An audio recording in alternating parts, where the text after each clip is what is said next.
Bueno, vamos a ir empezando. Yo no os voy a entretener mucho. Yo soy Elena Lázaro, dirijo la Unidad de Cultura Científica de la Universidad de Córdoba, que es junto a la Agrupación Astronómica de Córdoba y el Aula de Astronomía de la Universidad, quienes organizamos este ciclo. Venimos haciéndolo desde hace 10 años y hay algunas caras que llevan los 10 años pasando por aquí.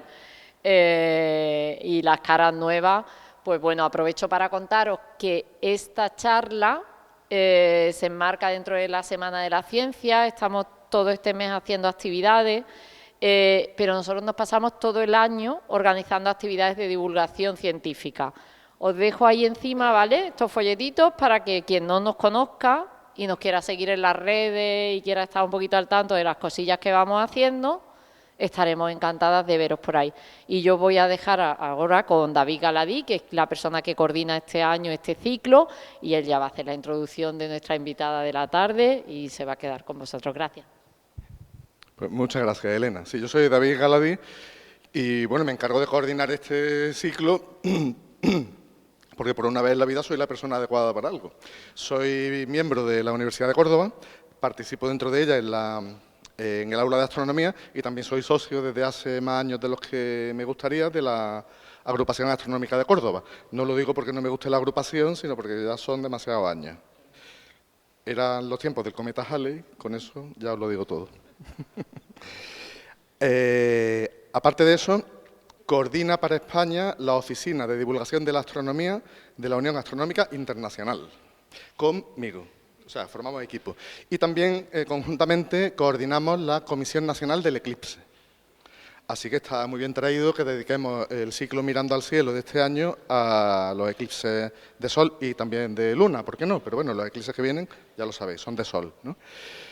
Marina Rodríguez Vara, aparte de participar en este equipo de coordinación de la Oficina de Divulgación de la Astronomía para España, de la Unión Astronómica Internacional, y coordinar la Comisión Nacional del Eclipse, es sevillana, lo cual os da una medida, ¿no? Porque para que traigamos aquí a alguien de Sevilla ya tiene que ser bueno.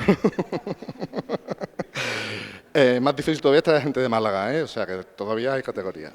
Pero todo esto es broma, ¿de acuerdo? Y además se está grabando, o sea que ya no me volveré a ver aquí. Mañana me llama el rector. Estudió física, la licenciatura en la Universidad de Sevilla y en la de Barcelona, cosa de la que me he enterado hoy, porque ese aspecto del pasado lo compartimos en cierta medida. Luego hizo un máster y el doctorado, bueno, el máster era conjunto, Universidad Complutense de Madrid y Universidad Autónoma de Madrid. Y hizo un doctorado, que me he enterado también hoy, sobre galaxias con formación estelar. O sea, las cosas sí, cercanas, pero vamos, galaxias cercanas están lejos. Y hoy viene a hablarnos de la Luna, que es lo que está más cerca después de Nueva Zelanda, ¿no? Lo siguiente es la Luna, ya está.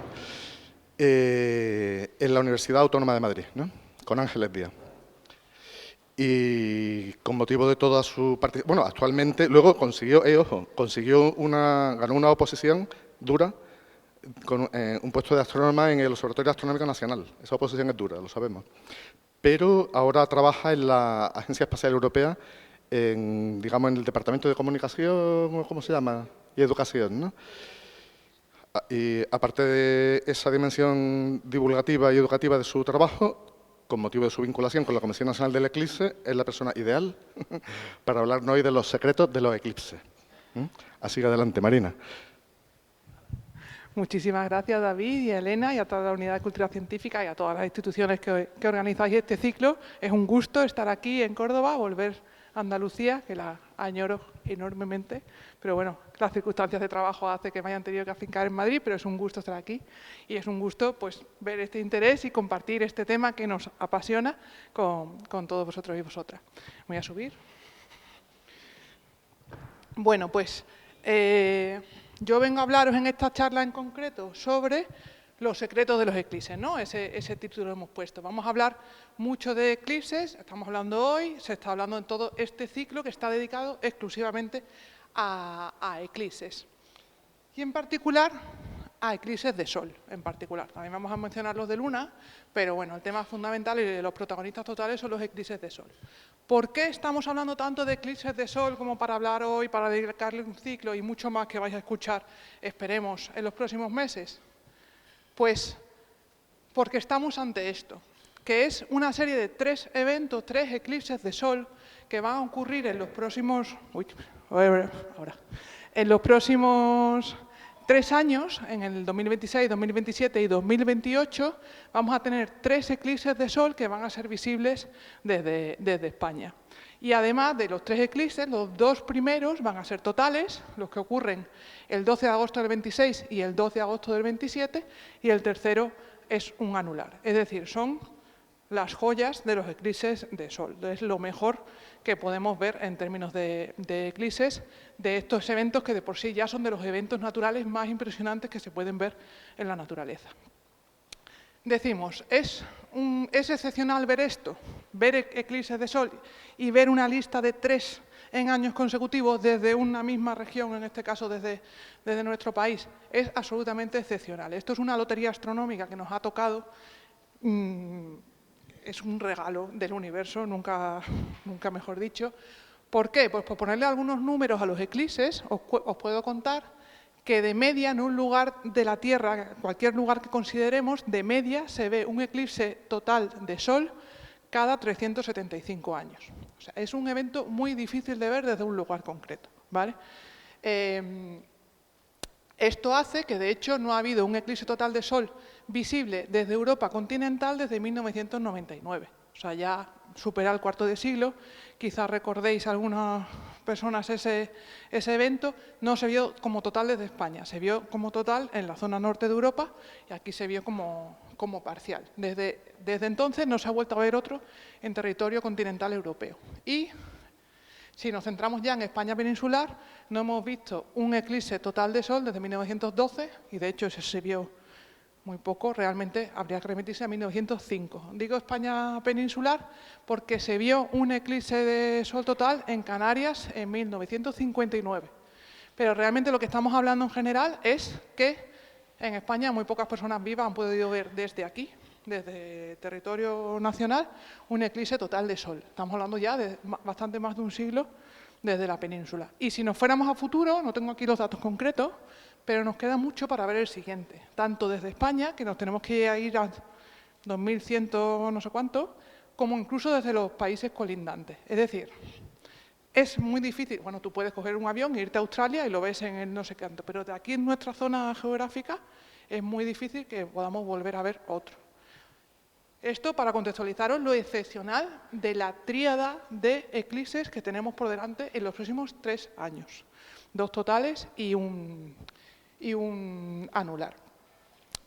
Esto, por tanto, supone que estamos ante una ocasión única de presenciar, de poder ver con nuestros propios ojos y con ello de disfrutar y, si damos el paso además científico, de comprender un espectáculo natural impresionante, muy difícil de ver, muy bonito de ver y que tenemos aquí ahora ante nuestros ojos.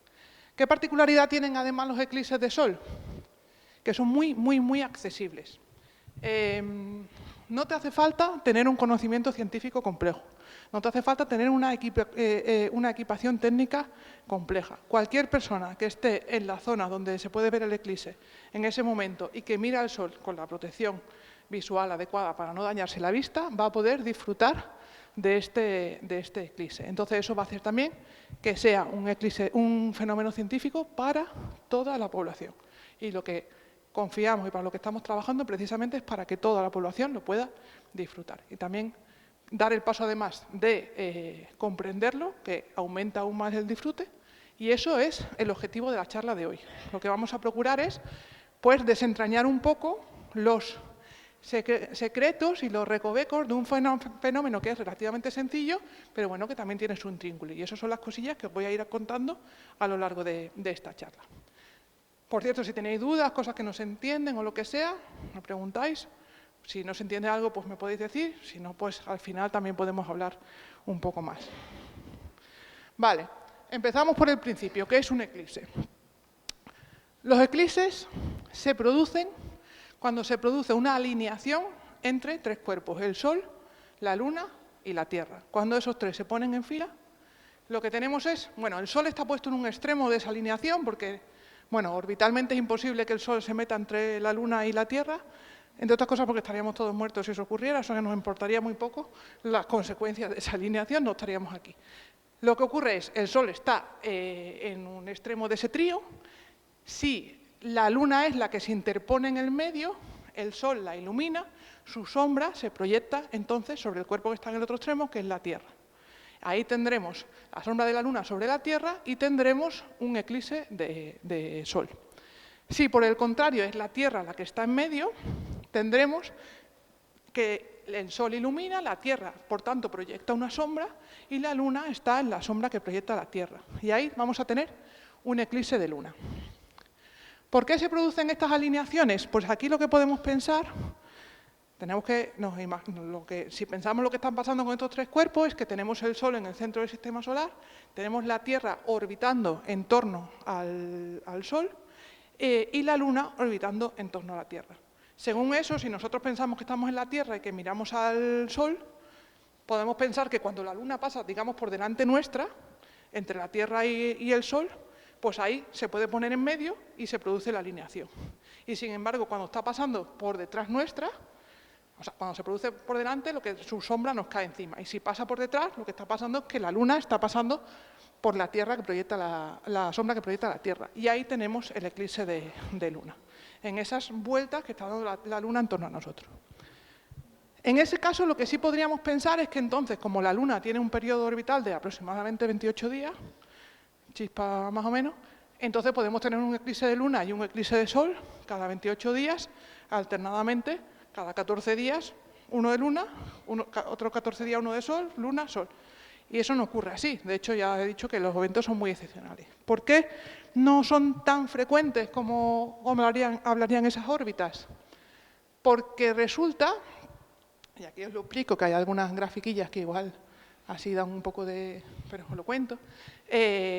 La Tierra orbita en torno al Sol en un plano, el plano orbital de la Tierra lo llamamos la eclíptica, y la Luna orbita en torno a la Tierra en un plano que es casi coincidente, pero no del todo, con el de la órbita de la Tierra. Está un poquito inclinado, un poquito, 5 grados, que es un ángulo pequeño. Pero eso hace que cuando, en muchos de los momentos, si estamos en situaciones como las que los extremos a izquierda y a derecha, estamos en la Tierra, por ejemplo, miramos hacia el Sol y realmente cuando la Luna esté dando vueltas en torno a la Tierra, nos va a pasar que cuando pase, digamos, por delante nuestra, va a estar o baja y pasa por debajo de lo que nosotros vemos del Sol, o alta, por ejemplo, allí. Y cuando pasa por detrás, igual, pasa por encima o por debajo de la sombra que está proyectando la Tierra. Realmente no se produce un alineamiento de los tres cuerpos y entonces ahí no hay eclipse. Sí hay eclipse cuando la configuración es más bien como estas dos. Aquí lo que tenemos es que la Luna está pasando por o cerca de lo que llamamos sus nodos, que son los puntos en los que su órbita cruza el plano orbital de la Tierra. Cuando pasa ahí, sí que se produce, que ya sea porque esté pasando por en medio o por detrás, sí se produce más o menos una alineación completa o cercana, y entonces ahí tenemos los eclipses. Por eso, solo en algunas veces, en algunos momentos de la órbita, de los procesos orbitales, se produce esa alineación y tenemos los fenómenos de los eclipses. Se producen entre 2 y 5 veces al año, y más hacia el 2 que hacia el 5. Lo del 5 es excepcional. Por eso, pues podemos tener 2, 3 eclipses. Suelen venir a pares, porque cuando se produce esa alineación se suelen producir los dos, y eso se produce, pues eso, un par, 3 veces al año, según el año, se puede producir alguna más. Y así es como tenemos estos fenómenos. Vale, os voy a hablar ahora particularmente de los eclipses de Sol. Sí, dime.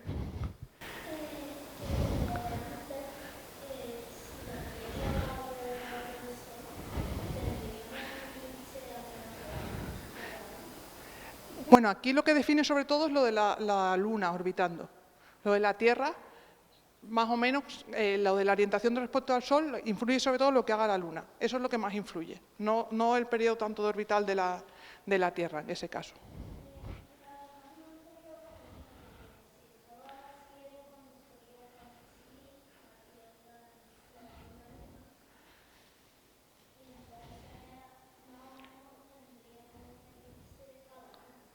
Pero pasa más veces. Por ejemplo, en lo que decía antes, por ejemplo, aquí podríamos ver que pasa en esas dos posiciones. Algunas más, porque no es solo a un cuarto de la órbita, influyen más, hay que hacer más cálculos. Pero eso ocurre entre 2 y 5 veces al año, ¿vale? Vale, os cuento específicamente de los eclipses de Sol, que son los protagonistas que tenemos por delante. Aquí lo que tenemos es, como os decía antes, que la Luna está situada en medio y lo que tenemos, el fenómeno se produce porque la sombra de la Luna cae sobre la Tierra, cae proyectada sobre la Tierra. Y en la zona de la Tierra donde tenemos la sombra de la Luna, ahí es donde vamos a ver un eclipse de Sol. Aquí hay una diferencia entre los de Sol y los de Luna. Aquí, cuando tenemos la configuración de eclipse de Sol, solo en esta zona de la sombra se va a ver el eclipse. Mientras que cuando tenemos el de Luna, cuando la Luna está aquí detrás, toda la cara de la Tierra donde es de noche va a ver el eclipse. Esto hace que, aunque los eclipses de Sol y los de Luna ocurran con la misma frecuencia, es mucho más fácil ver uno de Luna que uno de Sol. Porque cuando ocurre uno de Luna hay mucha más superficie de Tierra que lo ve. Y cuando ocurre uno de Sol, solo un trocito. Entonces, si tú tienes un eclipse de Sol, pero estás aquí, no te enteras de nada. O aquí abajo, o aquí. Tienes que estar ahí, ¿vale? Entonces, eso hace que sean más excepcionales. Esta imagen os muestra lo de la proyección de la Luna con una gráfica, pero es más chulo verlo con una imagen real, ¿vale? Esto es una imagen de la Estación Espacial Internacional del eclipse total de abril del 2024, o sea, hace muy poquito, y ya podéis ver cómo básicamente parece que hay un agujero negro ahí en la superficie de la Tierra. No, es la sombra de la Luna que está pasando por encima de nosotros, ¿no? Tipos de eclipses de Sol. Los tipos de eclipse los calificamos en función de cómo vemos el Sol durante el eclipse, ¿vale? Cuando vemos que la Luna, vemos el disco lunar que pasa por delante del Sol y vemos que oculta completamente el Sol, de forma completa y total, lo llamamos un eclipse total. Cuando vemos que se mete totalmente por encima del Sol, pero deja un anillo de luz alrededor, un anillo, lo llamamos eclipse anular. Y si no llega a entrar tanto y lo que hace básicamente es tapar un trozo del disco solar, como si le hubiera dado un mordisco, lo llamamos eclipse parcial. Y os explico un poco cómo se produce cada uno de ellos.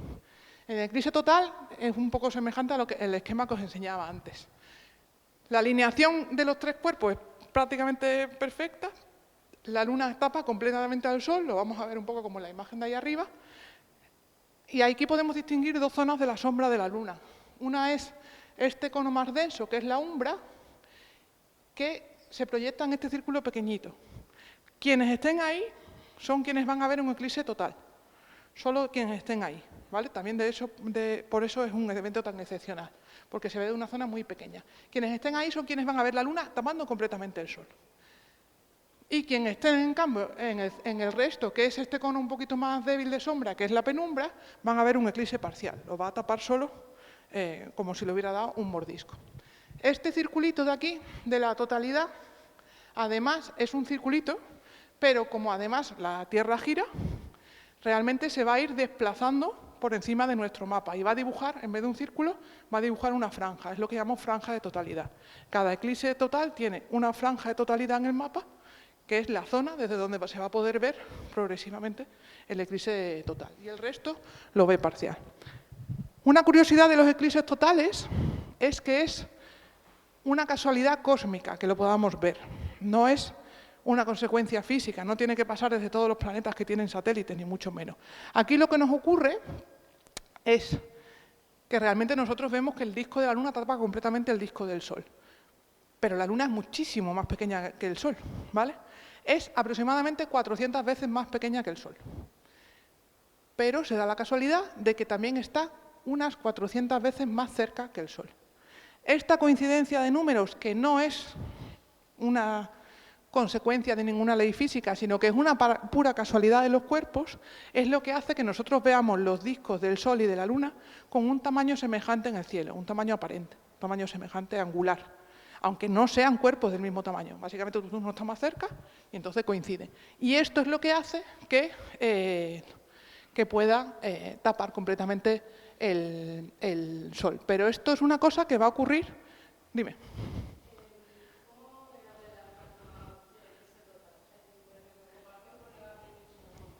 Después te voy a enseñar un mapa de los que vienen y ahí lo vas a ver. pero te puedo adelantar que, por ejemplo, los que vienen no tienen media península de ancho. Pero después lo vas a ver con un ejemplo práctico.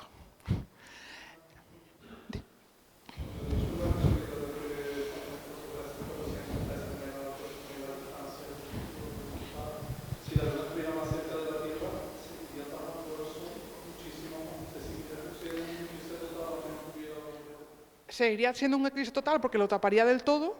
En ese caso no tendríamos los anulares. Y sí, sería otra circunstancia. Aquí también lo que da mucho juego con los eclipses es que prácticamente son iguales. Si fuera mucho más grande, pues sería más fácil que lo tapara del todo y habría menos eclipses parciales, pero sí sería un total porque lo taparía. No haría un efecto visual tan bonito porque no se vería tanto esa areola porque quedaría más oculta, pero sí, con la definición de tapar el sol sí que lo cumpliría. Dime.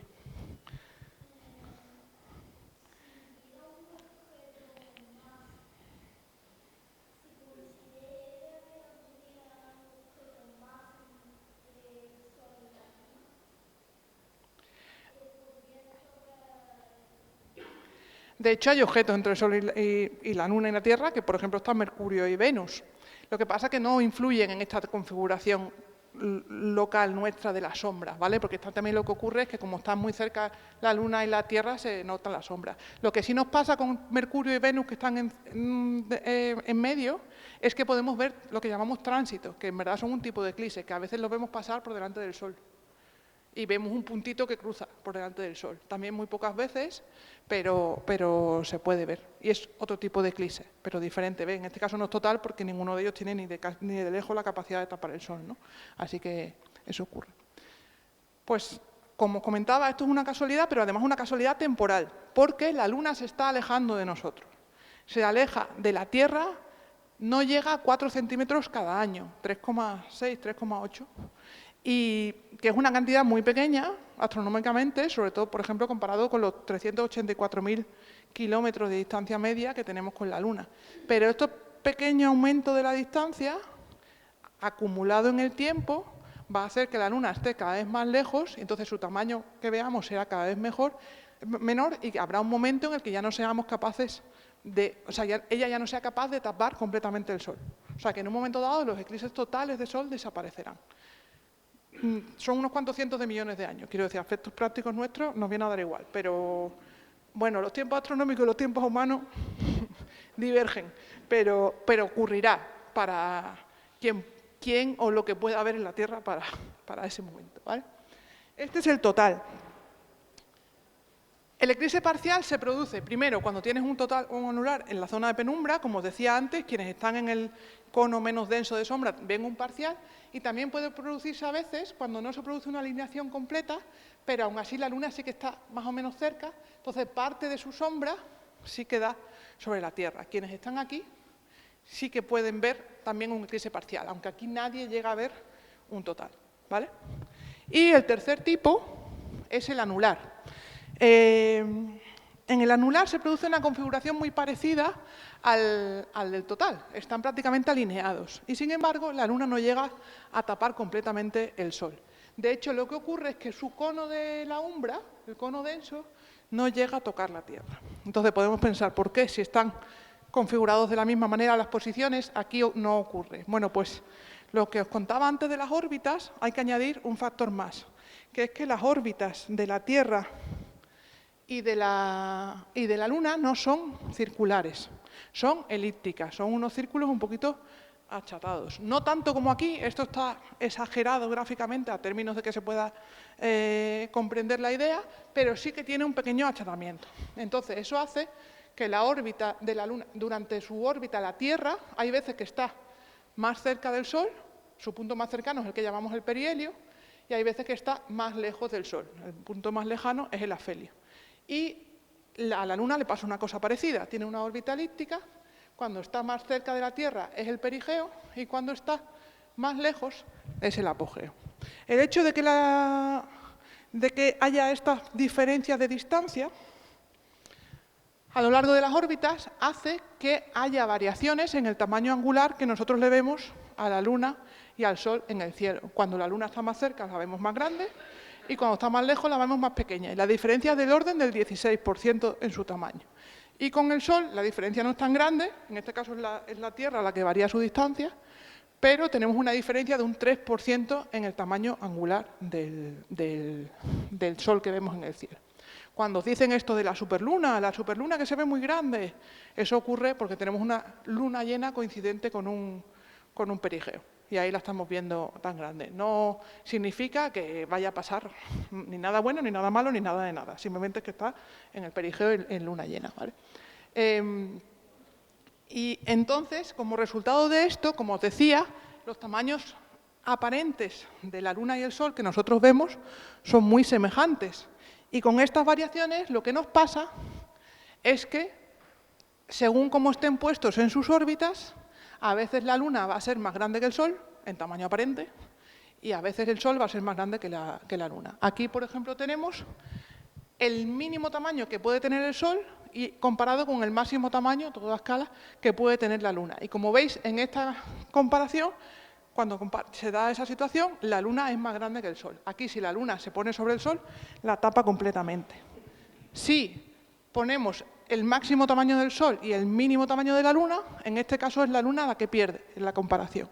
Aquí, si la Luna se pone delante del Sol, no lo tapa del todo. Y esto son la comparación de los tamaños medios, ¿ves? Están bastante a la par, el uno con el otro. Entonces, depende de en qué punto de las órbitas estén, se da, digamos, el tamaño de uno le gana al otro.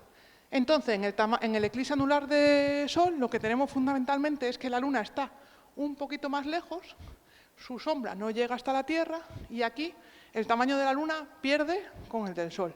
Entonces, cuando se pone sobre el Sol, no lo va a tapar del todo y lo que va a dejar es ese anillo de fuego, ese anillo de luz solar alrededor, que también es muy espectacular. Por pura curiosidad, es lo que está pasando en este momento, o en concreto hoy a las 4 de la tarde, o sea, hace 3 horas. Esta es la situación actual. De hecho, si ahora mismo se alineasen, tendríamos un anular, porque no tendríamos un total, porque no gana la Luna en este caso, gana el Sol. Ahí tendríamos esa configuración. Pues con esto tenéis una descripción de por qué cada uno de los tipos de eclipse de Sol, qué significa y por qué se produce cada uno. Aquí tenéis de nuevo los 3, para que veáis cómo se ve cada uno de ellos.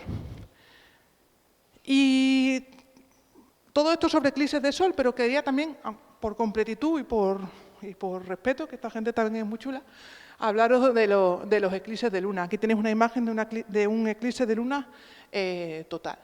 Los eclipses de Luna se producen, como os comentaba antes, cuando es la Luna la que pasa por la sombra que proyecta la Tierra. Y como decía antes también, en este caso toda la cara que está en el lado nocturno de la Tierra podrá ver ese eclipse. Por eso es más fácil verlo. De hecho, hemos tenido eclipses visibles desde España hace muy poco. El último fue septiembre. Septiembre o después de verano. O sea que sí, no recuerdo el día, pero creo que era 1 de septiembre. Tipos de eclipse de Luna. Pues un poco de forma, son un poquito distintos, pero siguen un poco en la misma línea. Tenemos el eclipse total de Luna, os lo voy a explicar ahora, así es como se ven, pero os lo explico de uno en uno. El eclipse total de Luna se produce cuando la Luna pasa por la umbra, por el cono denso de sombra de la Tierra. Y en este caso no recibe, o sea, para ella el Sol está completamente oculto por la Tierra y lo vemos de esta manera, roja. El parcial es cuando solo un trozo de la Luna pasa por la umbra de la Tierra. Y aquí lo que vamos a ver, esta zona va a estar un poquito menos brillante y hay una zona que se ve mucho más oscurecida. Este límite que se ve aquí no es el límite habitual que vemos cuando vemos una luna creciente o decreciente, que es el divisor entre la luz y la sombra. Esto es el borde de la Tierra proyectado. Es otra de las no pocas pruebas de que la Tierra es redonda, ¿vale? Por si alguien necesitaba confirmarlo. Este es el parcial, ¿vale? Se oscurece una parte de la Luna. Y el penumbral es cuando la luna, este es muy poco frecuente porque esta zona es realmente bastante estrecha, es cuando la luna pasa solo por la penumbra. Estos eclipses prácticamente ni se perciben porque lo que ocurre es que el brillo de la luna disminuye un poco, pero si no sabes, igual ni te enteras de que se está produciendo. Y una cosa, ya que la charla se llama Los secretos de los eclipses, una de las cosas curiosas de los eclipses de luna es por qué en el eclipse total, si la luna está en la umbra de la Tierra y no está viendo el sol, digamos, podríamos pensar, si no le llega luz del sol, como la luna no emite luz propia y no le llega luz del sol, pues debería estar negra, no verla como una luna nueva cuando no la vemos porque vemos la cara oculta.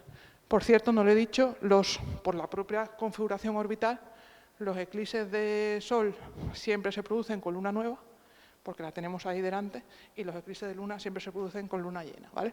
Entonces podríamos decir, pues podríamos, en el total, no la vemos, no le llega luz del sol. No solo la vemos, sino que la vemos roja. ¿Eso a cuento de qué? Pues esto se debe a un fenómeno curioso, que es que la luna está aquí puesta, no le está llegando luz directa del sol, pero sí le llega un poquito. La luz del sol está pasando por los bordes de la Tierra, por arriba, por abajo y, digamos, en 3 dimensiones por todo el aro, ¿no? El borde de la Tierra. Y al estar pasando justo por el borde, lo que está haciendo es atravesar ese colchón de aire que tenemos nosotros alrededor, que llamamos atmósfera, ¿no?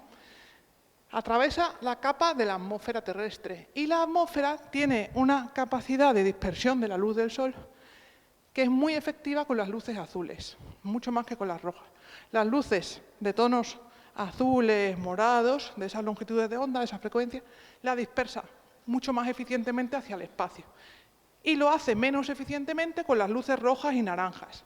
Entonces hay un mayor porcentaje de luz roja que no se pierde y que continúa más o menos su dirección. Y esa es la que llega a la Luna. Un poquito rebotada llega hasta allí. Entonces lo que tenemos es que la Luna sí está recibiendo un poquito de luz del Sol, poca, mucho menos que habitualmente, pero recibe, y que la que recibe es sobre todo la luz roja, y por eso se pone así. Y por eso, de nuevo, las lunas de sangre, que parece que anuncian todo lo malo, pues no, tiene una explicación física, que es esta que tenemos aquí. Entonces tenemos este efecto, no sé si tengo, ya no tengo la... A ver, este efecto que tenemos aquí, que es tan bonito.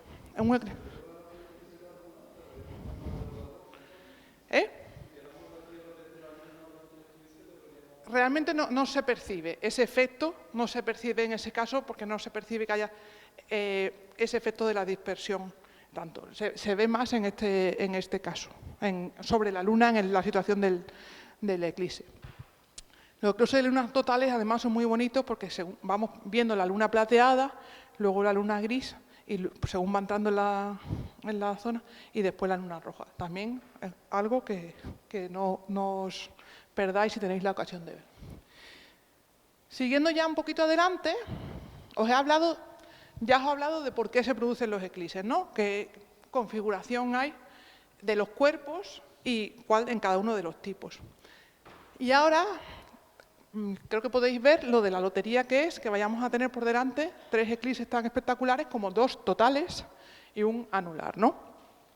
Los que tenemos por delante en primer lugar y los que son más espectaculares son los totales, que los tenemos en agosto 26 y agosto del 27. Entonces también os quiero contar qué se ve desde la Tierra cuando vemos un eclipse total de Sol, ¿vale? Aquí tenéis un poco representada la secuencia completa, el Sol, cómo se va ocultando por la Luna, la totalidad y cómo sale. Para que lo veáis un poco mejor, os voy a poner un vídeo, que lo tenéis aquí, que muestra toda la secuencia completa, ¿vale?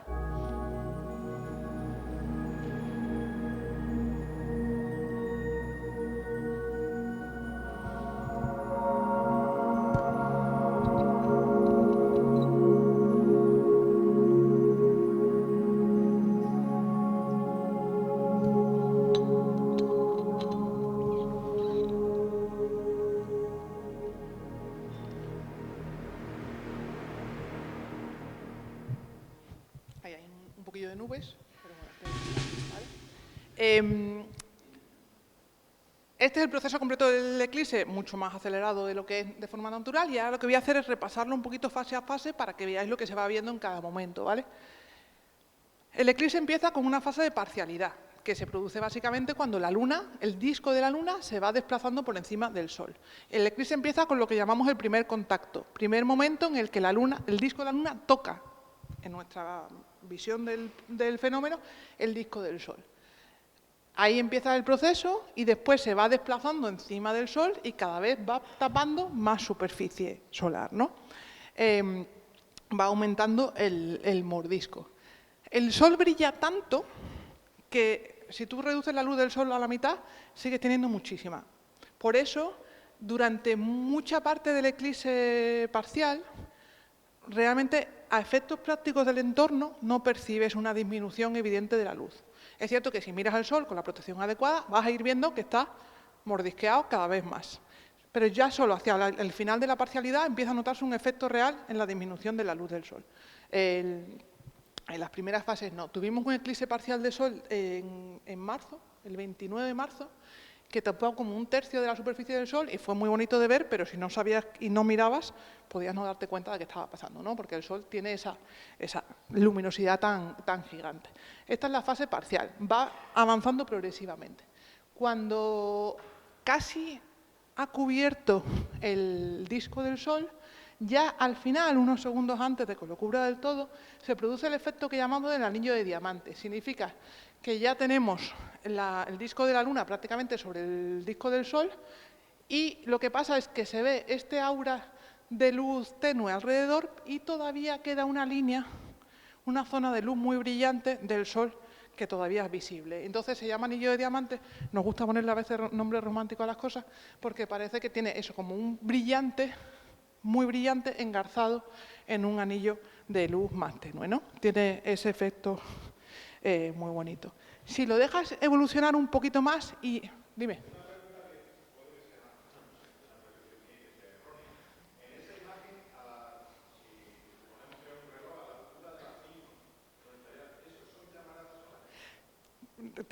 Es una pregunta buenísima.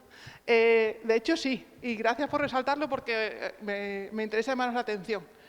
Sí, son llamaradas solares. Esto es emisión de la cromosfera. O sea, esta emisión rosa que veamos aquí, colores rosáceos, se produce, y la voy a explicar después, pero fijaros aquí lo que se ve aquí, porque sí que es un fenómeno del Sol que aquí se pone de manifiesto. Luego os cuento lo que es, y fijaros en el tono rosado que tiene, ¿vale? Luego vuelvo con eso. Este es el anillo de diamante. Si lo dejas seguir un poco más, prácticamente unas fracciones de segundo antes de la totalidad, esa línea de luz del Sol que teníamos aquí en el borde ya no es una línea continua, sino que está como en trocitos, como en bolitas. Y esto se llama perlas de Bailey, en honor del primer astrónomo que lo describió. ¿Por qué tenemos esa emisión fragmentada? Pues esto se debe a que la Luna no es una esfera perfecta, sino que es así. La Luna tiene relieve, no es lisa del todo, tiene montañas, tiene valles, tiene cráteres. Entonces, eso se tiene porque la última luz del Sol que llega hasta nosotros es la que está pasando a través de los valles que están en esa zona de la Luna, justo en ese borde, ¿vale? Ya hay montañas que ya han tapado del todo y hay valles que todavía permiten que se filtre la luz. Entonces, estas perlas de Bailey nos dan, durante tiempo se ha utilizado para, de hecho, estudiar, que dieran información sobre el relieve de la Luna, y ahora que, más bien a la inversa, ya sabemos cómo es el relieve de la Luna, lo tenemos muy estudiado, podemos predecir cómo van a ser las perlas de Bailey de un eclipse en concreto. Esto viene de ahí. Y después de las perlas de Bailey ya viene lo que es la joya de la corona, que es la totalidad.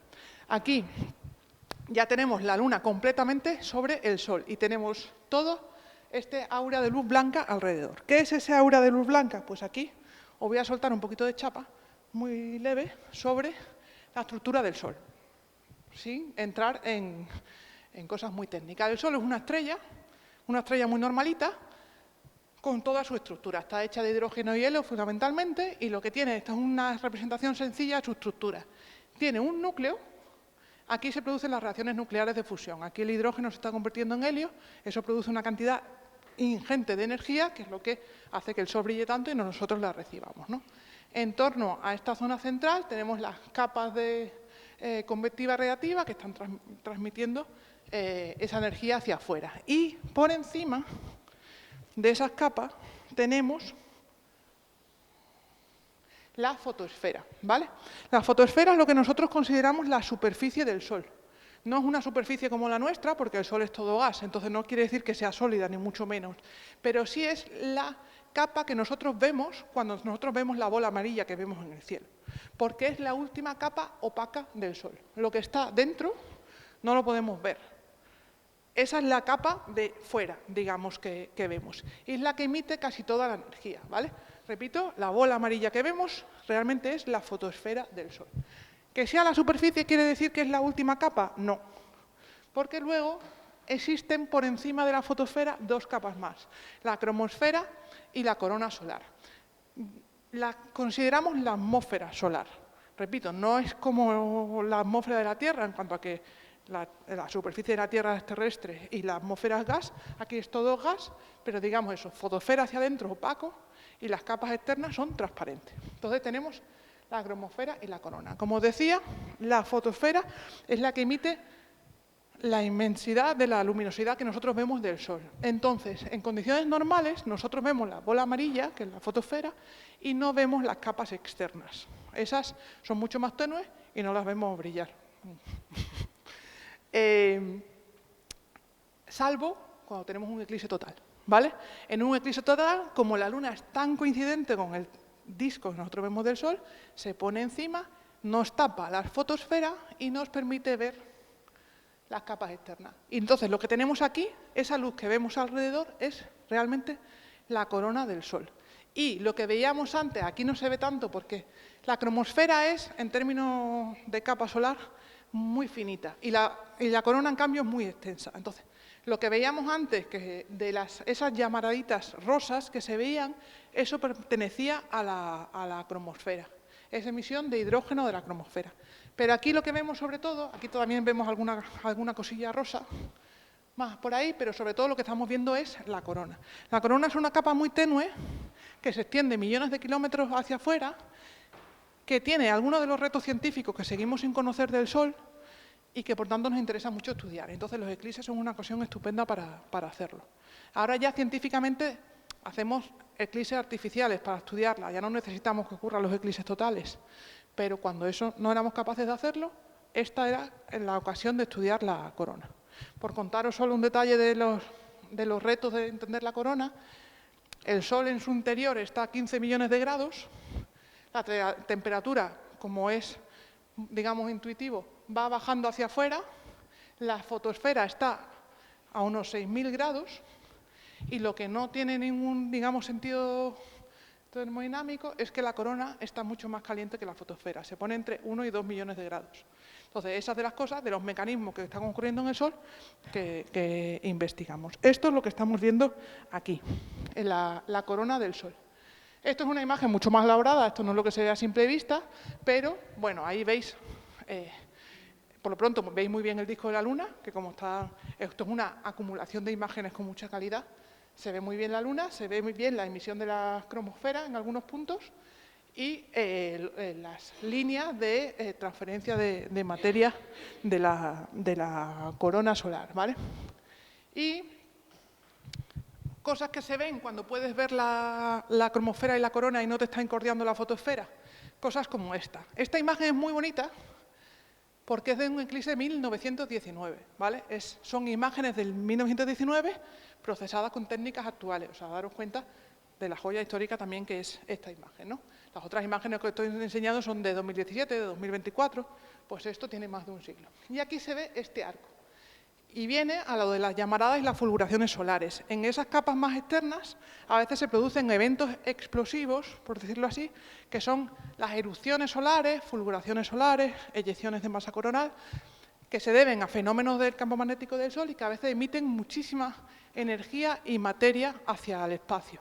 A veces esa materia sale y por pura gravedad vuelve a caer hacia el Sol, y entonces se forman esos arcos, y a veces sale y va con tanta energía, tanta velocidad que no llega, se expande en el espacio y a veces llega a nosotros nos produce las auroras boreales, por ejemplo, y las australes, y tiene efectos en las comunicaciones, en los aviones y demás. Pues esto, aquí, con los eclipses, podemos ver, si tenemos suerte y están ocurriendo, y este es un buen momento porque el Sol está muy activo, este tipo de fenómenos en el Sol. Y bueno, después de la totalidad viene la fase inversa, que es básicamente, pues ya después el Sol se empieza a destapar, la Luna sigue su recorrido, después de la totalidad viene ya de nuevo la parcialidad, progresivamente lo va destapando, hasta que ya dije que me iba a enredar con el tiempo, hasta que se destapa del todo. Entonces, ahí tenéis el proceso completo de lo que se ve en el cielo, ¿vale? Aquí estaba el vídeo otra vez para que lo vierais, pero me lo voy a saltar porque... Pero bueno, ya veis que lo que hemos visto pues, es paso a paso lo que acabamos de describir. Y ahora también podemos hablar, pero me lo salto, de qué se ve realmente cuando estás viéndolo, ¿vale? Pues lo que tenemos es que estamos mirando el Sol, se va produciendo el eclipse parcial. Cuando tenemos la totalidad, lo que nos va a pasar es que cuando ya es casi totalidad y totalidad, se produce un descenso muy brusco de la luminosidad en nuestro entorno. Se dice, se hace de noche. A ver, no se hace de noche cerrada, no veo absolutamente nada. Pero sí es un atardecer muy tardío, se nota mucho el contraste, ¿vale? De cómo baja mucho la luz que hay. Es como si de repente fuera casi de noche. De hecho, las estrellas más brillantes se ven, aunque sea la hora que sea del día. Ellas brillan lo suficiente como para que se las pueda ver. También se produce un descenso fuerte de la temperatura, igual que de noche hace más frío que de día, pues en este caso también pasa. Desciende muy bruscamente. Y en el cielo se ve esa bolita negra con ese aro de luz alrededor, ¿vale? Es muy impresionante. Aquí tenéis esta imagen, aquí tenéis otra del mismo estilo. Veis que es más como un atardecer tardío, pero con esa bolita negra flotando en el cielo. Y también es curioso, aparte de mirar el Sol, ver a la gente, ¿vale? Porque de las cosas que se dice, como encima ha habido 2 eclipses totales recientes visibles en Estados Unidos y en México, todo el mundo que lo ve, independientemente de que sea o no más o menos apasionado de la astronomía, dice que es un evento muy impresionante, ¿vale? La gente lo disfruta mucho. Entonces, bueno, esta imagen muestra el asombro, el disfrute, ¿no?, que se tiene. Y otra cosa curiosa es que no somos los únicos que percibimos lo que pasa con los eclipses, ¿vale? Los animales también. Al fin y al cabo, los animales funcionan según los ciclos de luz y oscuridad y de repente pues deben pensar que se les ha ido la olla o algo así. ¿Pero qué ha pasado? Entonces, sí que hay muchos reportes desde el siglo XIII de relatos que cuentan cómo de repente los animales se vuelven locos. De repente los pájaros se ponen a cantar o de repente se quedan callados, las vacas se van a los establos, los pájaros vuelan, las ranas croan, hasta se dice que las ballenas saltan más, ¿no? No es fácil hacer un estudio con muchos datos, porque los eclipses totales ocurren con muy poca frecuencia y en lugares muy distintos, entonces es difícil hacer diferentes medidas, pero sí hay muchos relatos de que hay un efecto, ¿no? Y es comprensible intuitivamente, ¿no? Entonces, cuando veáis un eclipse total, también podéis hacer el ejercicio de fijaros a vuestro alrededor qué están haciendo los animales cerca, ¿no? Por ejemplo, qué están haciendo los pájaros. ¿Cantan más, cantan menos? Se dice que cantan más cuando está empezando, se callan en la totalidad, en función un poco de lo que perciben que está pasando, ¿no? Bueno, ahora vuelvo a los eclipses y os voy a dar un poquito de información práctica sobre cada uno de ellos. Os he dicho que se van a ver desde España, pero no se van a ver desde todas las zonas de España de la misma manera y van a variar entre los 3, ¿vale? Un poco lo que hablábamos antes del tamaño de la franja. Y os voy a contar un poquito de cada uno de ellos. Empezando por el total de Sol que tenemos más cerca, 12 de agosto del 26, ¿vale? Aquí tenéis el mapa de la península, y bueno, de España, y tenéis, esto es la zona de totalidad. Esta es la franja, y entonces este eclipse en esta zona se va a ver total. Y estos son imágenes, por cierto, del Observatorio Astronómico Nacional y tiene mucha información en su página web, ¿vale? Por si queréis ver también más en detalle. Esta es la franja de totalidad y las diferentes líneas marcan la duración de la totalidad en cada uno de los puntos, ¿vale? Y todo el resto del territorio lo va a ver como eclipse parcial, pero con un oscurecimiento muy alto. Dando un poco más de detalle, Tenemos que la totalidad es eso, gran parte de la franja norte y llega hasta Baleares. Y esta totalidad no es larga, ¿vale? Lo más largo que dura la zona central es 1 minuto y 40 segundos, 40 y algo, ¿vale? Y después va decreciendo cuanto más cerca estás del borde de la franja. Entonces, eso, pero ya veis que muy buena parte de Galicia, todo Asturias, todo Cantabria, buena parte de Castilla y León, o sea, mucha zona. Y además, este eclipse no se ve en ninguna otra zona de Europa más que en Islandia y en Groenlandia, con lo cual no quiero contaros el nivel de turistas que va a traer esto, pero bueno. Particularidad de este eclipse, ocurre muy cerca del atardecer, ¿vale? Ocurre a las 8:30 más o menos la totalidad, y eso significa que el sol va a estar muy bajo. Entonces, no solo para verlo total y para ver el eclipse, no solo hay que estar en zona de totalidad, sino que tienes que estar en un sitio con muy buena visibilidad hacia el oeste. Si tienes una colina o lo que sea, no lo ves. Entonces tienes que seleccionar muy bien el lugar. Esto hace que sea más difícil para conseguir verlo, pero es una buena oportunidad para la astrofotografía. Si puedes hacerle fotos, resulta que puedes combinar con elementos del paisaje y entonces pues te quedan cosas pues, muy chulas, ¿vale? Como en este caso. Y todo lo que no sea zona de totalidad va a haber un parcial, que no es como un total, pero es muy chulo. Toda la península tiene menos un 92%. Os he señalado Córdoba, que está en un 96 y algo %. Hombre, eso ya se nota, ¿eh? Con un 96 sí que tienes una disminución de la luz y tienes un efecto muy bonito. Hombre, si podéis iros a totalidad, mejor. Pero desde aquí ya se va a ver muy chulo y ya también va a merecer la pena verlo. El total de sol del 2 de agosto del 27. Aquí estamos hablando ya de eclipses andaluces, ¿vale? Lo cual a mí pues me encanta. La franja de totalidad de este eclipse, ¿vale? Este eclipse realmente es africano. Recorre toda la... Ahora ya voy mejor. Recorre realmente todo el norte de África. Su máximo, de hecho, está en México, ¿vale? La zona de totalidad. Pero en ese camino pasa por el estrecho de Gibraltar, Ceuta, Melilla, casi toda la provincia de Cádiz, mitad de la provincia de Málaga, toca un poquito de Granada y de Almería. Y este eclipse es magnífico, además, porque, bueno, aquí tenéis, tiene una totalidad más larga. Ceuta y Melilla están por encima de los 4 minutos y medio. Estos son valores muy largos en términos de totalidad de eclipse. Y lo demás, pues por ejemplo, Cádiz está en torno a los 3 minutos, ¿vale? Málaga ya los 2, pero bueno, es un eclipse largo. Es un eclipse que ocurre como a las 11 de la mañana. Entonces es mucho más fácil de ver. Está mucho más alto, no te tienes que preocupar de que no tengas algo hacia el oeste ni nada de eso, sino que donde estés de la totalidad lo vas a poder ver, ¿vale? Y de nuevo, las zonas de parcialidad también van a tener un oscurecimiento muy alto, en el caso de la península desde el 72 y en Canarias por encima del 74-76. Aquí Córdoba de nuevo vuelve a cuadrar el 96 y algo de oscurecimiento de este eclipse, ¿vale? Aquí es más fácil, lo que pasa es que aquí va a haber gente como en la guerra, ¿vale? O sea, porque y la carretera de Tarifa, yo no me voy a meter ahí. Es más pequeño la zona, entonces la gente va a estar más concentrada, pero es un eclipse muy bonito de ver. Y después viene el eclipse anular de Sol, que aquí es el hermano chico de los tres, le hacen menos caso, pero también es un eclipse muy, muy bonito, ¿vale? No se produce el mismo efecto de noche en medio del día, pero también va a haber un efecto en la luminosidad y se ve lo del anillo de fuego, ¿no? Enero del 28. Pues básicamente, Andalucía entera está dentro, ¿vale? Aquí no necesito esperar a la parcialidad para señalar Córdoba, porque Córdoba está en medio de toda la franja, ¿vale?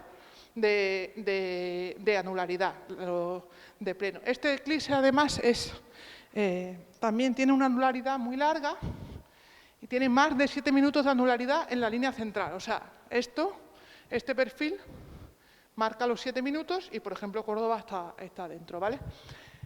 Y hace todo el sur y el este de la península. De nuevo, es un eclipse, como pasa en el del 26, que ocurre muy cerca del ocaso. De hecho, ¿veis la línea de ocaso ahí? El eclipse no sigue porque el sol ya se pone y ya la sombra no cae, de la luna no cae sobre nosotros. Entonces, de nuevo, hay que tener cuidado con tener buena visibilidad hacia el oeste y si quieres hacer fotos con todas las precauciones adecuadas, tienes una buena ocasión para la astrofotografía. Así que obviamente, desde aquí lo tenéis que guardar. Pero bueno, guardaros las 3 fechas, ¿vale? 12 de agosto del 26, 2 de agosto del 27, 26 de enero del 28. Y aquí, de nuevo, la parcialidad en el resto del territorio también será muy alta y muy bonita de ver, aunque lo ideal es estar en la zona de totalidad y de anularidad. Y ya voy a terminar con una cuanta información práctica extremadamente importante, ¿vale? Los eclipses son preciosos de ver, no necesitas material técnico, pero sí tienes que tener en cuenta una cosa fundamental, que es protegerte la vista. Observar el sol de forma directa es muy peligroso para la visión, puede generar efectos permanentes en la visión, incluso ceguera. Entonces, hay que ser muy, muy prudente. Nunca, nunca, nunca, jamás hay que observar el sol de forma directa. Tampoco cuando está eclipsado, porque de hecho nos puede producir un efecto engañoso de no me molesta la luz, con lo cual no es peligrosa. Sí lo es, aunque te esté llegando menos luz, incluso aunque no te moleste, la radiación que está llegando, igual tú no la percibes, pero a tu ojo le está afectando. La única fase del eclipse donde se puede observar sin protección es la totalidad. Y tienes que asegurarte de que la totalidad ha empezado y de que te vuelvas a proteger antes de que termine. En ese momento puedes mirar sin protección porque no es visible la fotosfera. Solo ahí y con mucho cuidado.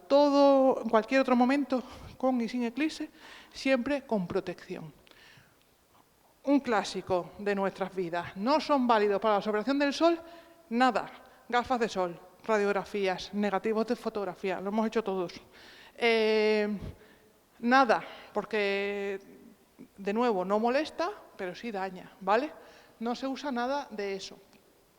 Los cristales de soldador solo en una calificación tan extremadamente alta que o eres soldador y lo entiendes o no te la juegues, tampoco, ¿vale? Dime.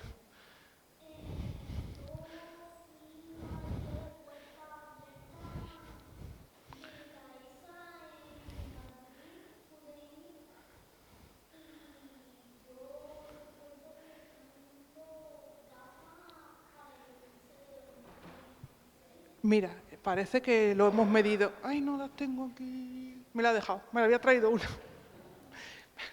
La tengo en la maleta. Sí, y me alegro mucho que fuera. Yo estaba allí, razonablemente. ¿Y te gustó? Pues me alegro un montón. Es verdad, ahora os cuento de las gafas. Se van a transmitir métodos. Ahora os cuento de las gafas, que es la siguiente. Pero me había traído una y me la he dejado allá. Contando lo que no se puede hacer, eso, nada, ningún remedio casero. Por favor, hay que tener mucho cuidado con esto. En el eclipse, no sé si el de 2024 de Estados Unidos, justo después del eclipse, hubo un pico de búsqueda de Google de My Eyes Hurt, mis ojos duelen, ¿vale? Gente que decía, oh, qué bonito este eclipse, ahora me duelen los ojos, porque habían observado sin protección, ¿vale? Y ese dolor de ojo, pues igual se te pasa o igual te deja una secuela, ¿vale? Con lo cual hay que tener mucho cuidado. Si utilizas aparatos, cámaras, vídeos, los móviles, tal, no sé qué, tienes que ponerle filtro solar. Si no, si tienes suerte, te destruye el aparato, y si tú pones el ojo, te destruye el aparato y encima la visión ya del todo, porque encima el aparato te aumenta la luminosidad, todo mal, ¿vale? Mucho cuidado también con eso. Hace falta tener filtro. ¿Cómo se puede observar? Con estas gafas maravillosas que he puesto. Se pueden observar con gafas de eclipse. Estas gafas de eclipse, que me he olvidado en la maleta, en verdad, cuando las dan, parecen unas gafas de cartón casi de juguete, pero lo que importa es que tienen unos filtros, unos plastiquitos, que son filtros solares homologados. Es muy importante esto. Tienen que cumplir la normativa internacional ISO 12312-2. Preferentemente, si además están homologados por la UE, mejor, porque significa que la UE ha comprobado eso. También puede ser gafas hechas en Estados Unidos o lo que sea, que no estén homologadas por la UE, ¿vale? Lo que importa es la normativa, ¿vale? Que la cumplan. Que no estén rayadas, arañadas, perforadas, que no haya nada que les haya afectado. Esto sí filtra es suficiente, ¿vale? Bueno, os he puesto esa, que es la que quería mostraros en ejemplo, pero no la he traído. Y ahí, bueno, una persona muy contenta porque ve el sol sin hacerse daño en los ojos. Esto sí, confiamos, estamos trabajando para que sea así que vaya a haber mucha disponibilidad de gafas de eclipse antes de... Es una cuestión de salud pública, vaya, porque si no, los oftalmólogos no van a dar abasto. Entonces, confiamos que sea muy accesible, pero hacer el esfuerzo de conseguir gafas de sol para todo el mundo y preservarlas, ¿vale? Que no se arañen, que no se dañen, ¿vale? Si están bien, si no están arañadas y tal, se pueden usar perfectamente. Otra forma de observar el sol de forma segura es hacerlo de forma indirecta. Es decir, por ejemplo, mediante proyección, que lo que se hace es usar el mecanismo básico de la cámara oscura. Tú tienes algo que pones al sol y que tiene un agujerito muy pequeño y lo que haces es proyectar la imagen del sol sobre una pantalla que pongas detrás y ves el sol proyectado. Eso es seguro, porque no estás mirando al sol, estás mirando su proyección, ¿vale? Aquí, sobre todo, cuando estás en la fase de eclipse parcial, vais a ir viendo que en vez de proyectarte el sol redondo, pues te lo va a proyectar con el bordisco dado. Aquí en esa imagen está representado con dos pantallas, pero una cosa chula que se puede hacer muy fácilmente en casa es una caja de proyección casera. Se hace con caja de zapatos, con una caja de cereales, con cualquier caja. Le haces un agujerito en un lado, una pantalla al final. De hecho, en el proyecto nuestro en César, de la ESA, iremos poniendo información al respecto en la página web para que la gente, ya estamos haciendo talleres, para que todo el mundo se pueda construir su caja y lo pueda ver, ¿no? Entonces, ahí lo ves en tu pantallita en la caja y es totalmente seguro. Aquí tenéis ejemplos ya de fotos reales. Y después puedes usar cosas tan caseras como un colador o esto que es como un escurridor de verduras. Básicamente, cosas que tengan agujeritos pequeños, pasan la luz del sol y la proyectas, en este caso en el suelo. Si lo proyectas sin eclipse, vas a tener un montón de circulitos, pero si lo proyectas con un eclipse parcial, vas a tener un montón de lunas. Entonces, es bastante chulo de ver, ¿vale? Se ve muy bien. Y si en vez de hacerlo tú con un aparato lo quieres hacer, lo que quieres es ver cómo lo hace la naturaleza, puedes ver el efecto que tiene la luz cuando atraviesa las hojas, los huecos que hay entre las hojas de los árboles. De nuevo, van a ser como huecos pequeños y en vez de ver los círculos de luz que sueles ver habitualmente, si te fijas, vas a tener un montón de lunitas. En verdad lo que estás viendo es, de nuevo, el sol mordido, ¿no? Del eclipse parcial. Así que bueno, ya veis que tenéis en general trabajo, tenéis que conseguir ir a la zona de totalidad o de anularidad, buscar un sitio donde se vea el sol bien, tener gafas de eclipse, una caja de proyección, ver lo que hacen los pájaros, ver lo que hacen y disfrutarlo todo muchísimo y pasarlo muy bien con el espectáculo. Entonces, bueno, por si no ha quedado claro, es una ocasión excepcional. Espero, por favor, que busquéis la ocasión de verlo y de disfrutarlo, que seguro que no os vais a arrepentir y lo vais a recordar toda la vida. Y nada, muchas gracias.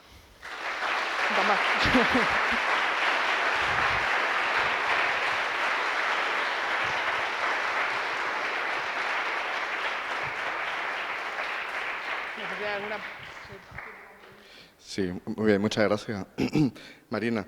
Sí, bueno, quizás si haya tiempo para alguna preguntita, ¿no? Si alguien tiene alguna duda, aparte de nuestros participantes estelares ya atendidos, si tenéis alguna otra pregunta más, basta con levantar la mano y os acerco el micrófono, sobre todo si tenéis la voz tan estropeada como yo. Tenemos por allí una pregunta espontánea, va a parecer que está preparado. Es que es familia mía.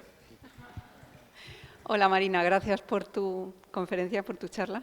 Me ha parecido entenderte que el sol va a estar en el máximo solar o cerca.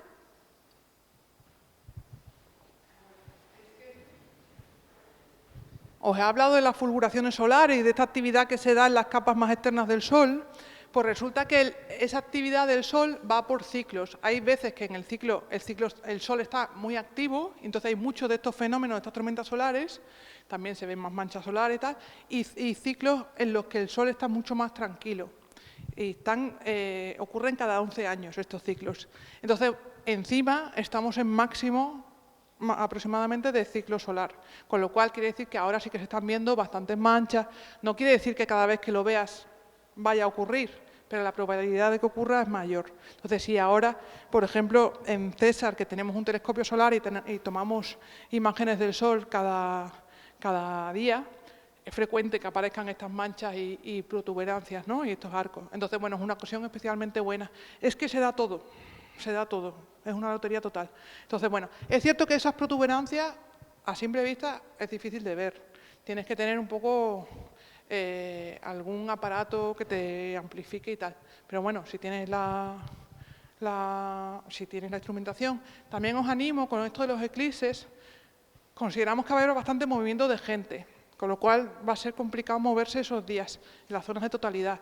Pero también confiamos y pensamos que será así, habrá eventos de divulgación de algunas instituciones, agrupaciones astronómicas y demás que los van a organizar. Entonces, si además tenéis la ocasión de acercaros a alguno de esos eventos, igual, por ejemplo, hay telescopios con los que se pueda ver un poquito más ampliado y se pueda ver alguna de estas manchas y cosas así, y ver todavía un poquito más, ¿no?, del fenómeno.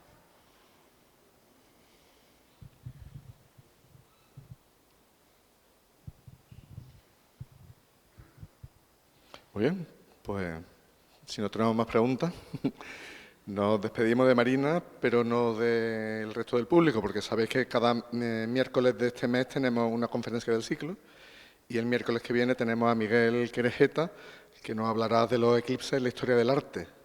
Una cosa tan interesante como la de hoy, pero en el extremo no opuesto, porque al fin de cuentas la ciencia y el arte son parte de la cultura humana, pero sí algo de lo que no se suele hablar. O sea que tendremos una charla muy original la semana que viene.